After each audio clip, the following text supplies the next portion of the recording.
Hi, my name is Andrew Roberts, and this is my presentation on hardening secure shell.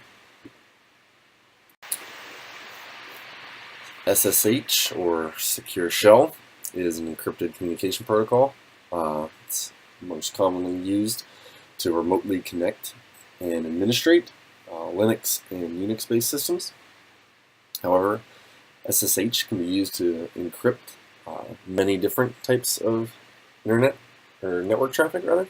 It was designed originally to replace Telnet and can also be used to replace other protocols such as RExec. OpenSSH is the open sourced version that was developed after other versions of SSH came out that were not free licenses.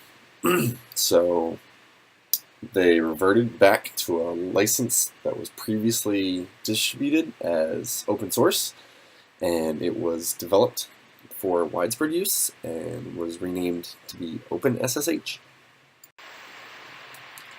So SSH is severely vulnerable to brute force attacks, and this is because it kind of will respond and say that it exists on a server.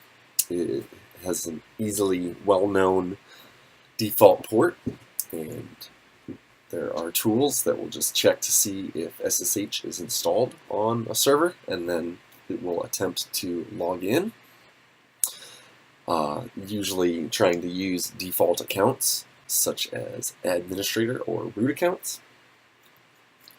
The best way to mitigate this issue is to use strong passwords that do not include any words from the dictionary, and also have upper and lowercase characters as well as special characters and numbers. If it is possible, it is better and to just remove the password altogether and use SSH keys or RSA keys. These private and public keys will essentially replace the password and essentially work just like a key to a lock on a door. The owner of that key will then be able to get access to the server. This also comes with its own security issues, in which the keys have to be securely managed, and you need to make sure not to create duplicates of the keys unless they are required. Also, the storage of these keys needs to be considered, and the backup of the keys are also need to be stored in a remote location that is secure.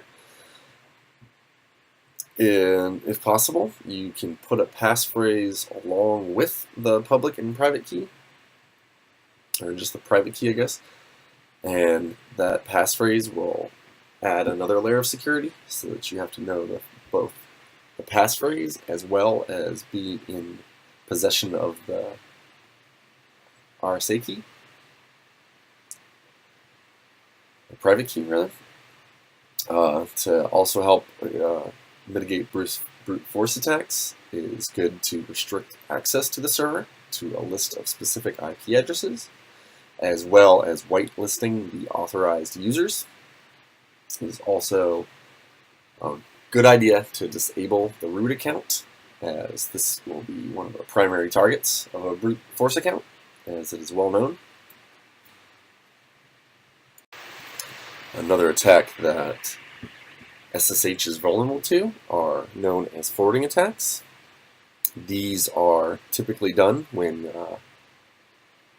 a compromised server would be connected into as, say, a domain administrator. And if these credentials are used throughout the network, then that compromised server will then have access to anything that those credentials have access to. Essentially, the forwarding attacks work as though when you are connected, when an administrator were to connect to the server and that server had been compromised, the attacker that has control of that server would then be able to forward those credentials to any other remote server as well and use those credentials to log into that server. And then basically the attacker will have access to anything the logged in user has access to as long as that user is currently logged in. They are essentially able to forward those credentials to another server. To mitigate this, you can disable the X11 forwarding as well as the TCP forwarding. You can use a private key rather than a password. Also, OpenSSH has a feature called agent forwarding. You can choose to use proxy command instead of agent forwarding and disable agent forwarding so that these forwarding attacks cannot occur. Thank you for listening to my presentation, and I hope you have a good day.